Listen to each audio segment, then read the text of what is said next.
اچھا ابھی جب یہ ورلڈ کپ کے بعد جب محسن نقوی صاحب نے ایک جملہ استعمال کیا کہ میں سرجری کروں گا تو ہم سب کو لگا کہ بڑے سیریس ہیں, اور پھر اس کے بعد انہوں نے فارمر پلیئرز کو انوائٹ کیا, اس میں آپ بھی وہاں موجود تھے اور ان سے مشورے مانگے, تو وہاں سے جو انفارمیشن آئی ہے اور آپ بھی اس میں ایڈ کریں گے تو مجھے لگ رہا ہے کہ یہ سرجری کاسمیٹک ہی ہے, کیونکہ اس میں کوئی ایجنڈا نہیں تھا, آپ نے کچھ ڈیسائیڈ نہیں کیا تھا کہ کن چیزوں پہ باتیں ہوں گی. وہاں پہنچنے کے بعد انہوں نے آپ لوگوں سے ایسی جنرل رائے لینا شروع کر دی اور جس کو جو سمجھ میں آ رہا تھا وہ اپنا مشورہ دے رہا تھا. تو یہ تو آپ نے اپنے کریئر میں سینکڑوں بار دیکھا ہوگا, چیئرمین لوگوں کو بلاتے ہیں ہر ایسے ڈیزاسٹر کے بعد. بہت دفعہ, اور یہ چیز میں نے وہاں کہی بھی, میں نے کہا کوئی پہلی دفعہ نہیں میں یہاں آ رہا, ہر 2 سال کے بعد ہماری ٹیم ہارتی ہے تو ہم اسی طرح بیٹھ کے جو بھی چیئرمین ہوتے ہیں, آپ کی جگہ کوئی اور تھے, وہ بلا لیتے ہیں اور ہم سے مشورے مانگتے ہیں. دیکھیے اس میں تو سب سے بڑی چیز یہ ہوئی کہ ایک تو ہمیں بیفور ہینڈ نہیں پتا کہ ہم نے وہاں کیا کرنا تھا, پھر جو جتنے بھی لوگوں کو بلایا گیا اس میں پتہ نہیں کتنوں کو ایکسپیرینس تھا کتنوں کو نہیں تھا. I was surprised to see Sarfaraz Ahmed over there, یعنی سرفراز ایکس کیپٹن, اور وہ ایک لفظ بھی نہیں بولے اس میٹنگ میں. You know Azhar Mahmood was sitting over there, اور جو کہ آپ کے اسسٹنٹ کوچ تھے, انہوں نے ایک لفظ بھی نہیں بولا وہاں پر. اینڈ دین وہ آلریڈی ایک ڈومیسٹک کا ایک پلان بنا کے ہمیں وہ پریزنٹیشن جو ہے, جو کہ میرے اپنے نزدیک تو کوئی بہت اتنی امپریسو نہیں تھی, وہ انہوں نے ہمیں دے دی اور کہنے لگے اس کے اوپر آپ ہمیں وہ دے دیں.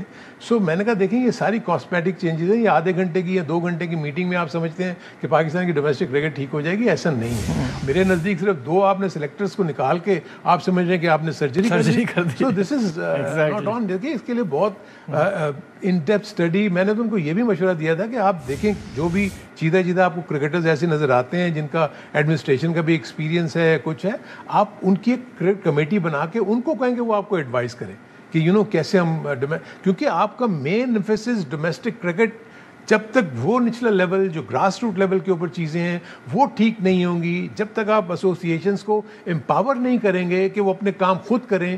دیکھیں نا, آپ پی سی بی کوچز بھی پرووائڈ کرتا ہے ایسوسیشنس کو, سلیکٹر بھی پی سی بی کے جاتے ہیں ایسوسیشن کی ٹیمیں سلیکٹ کرنے, تو پھر ایسوسیشن کس لیے ہیں؟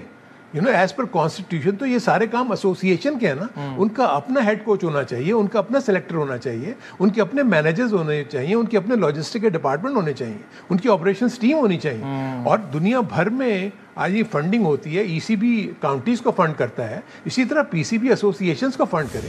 اچھا اس میں ایک اور چیز ہے, ڈومیسٹک اور انٹرنیشنل کا جو گیپ ہے اس پہ بڑی بات ہو رہی ہے, اور اس میں آپ نے یہ پوائنٹ اٹھایا بھی تھا, اس کو کیسے کم کیا جائے؟ دیکھیں یہ بڑا ہی پرٹیننٹ سوال ہے. دیکھیں سب سے بڑی چیز تو یہ کہ آپ کا انفراسٹرکچر دیکھیں. پاکستان کے پاس جو سب سے بڑا المیہ ہے, 3 مہینوں میں کرکٹ جو ہے وہ جو ہمارے جو پنجاب سائڈ پہ اور ناردرن سائڈ پہ ہو ہی نہیں سکتی. نومبر دسمبر جنوری اسماگ, سردی کا موسم, دن چھوٹے ہو گئے, 4 گھنٹے جو ہے آپ کا ویسٹ ہو رہا ہے. تو کیا ہوتا ہے کہ پوری کرکٹ کو ان مہینوں میں یہاں لانا پڑتا ہے سندھ کی طرف. اب سندھ میں آپ مجھے بتائیں کراچی کتنے گراؤنڈز پرووائڈ کر سکتا ہے, اور وہ اس قابل, دیکھیں گراؤنڈ انفراسٹرکچر جو ہے وہ ایسا ہونا چاہیے جو فرسٹ کلاس میں جو آپ دے رہے ہیں انفراسٹرکچر وہی ٹیسٹ کرکٹ میں بھی ہونا چاہیے نا. بالکل ایسی. جو گیپ آ رہا ہے وہ اس لیے آ رہا ہے کہ آپ کی یہاں پچز اچھی نہیں ہیں, آپ you know even lower level کے اوپر تو اسپائکس الاؤ نہیں کرتے. آپ کئی ایسے گراؤنڈز ہیں جو کہتے ہیں جی نا ہم آپ کو اسپائکس الاؤ نہیں کرنے دیں گے. سو جو بیسک چیزیں ہیں جب آپ پلیئرس کو لوور لیول پہ یا فرسٹ لیول پہ وہی پرووائڈ نہیں کریں گے, دین پاکستان کے ٹاپ کلاس کرکٹرز آپ کے ڈومیسٹک کرکٹ بہت کم کھیلتے ہیں.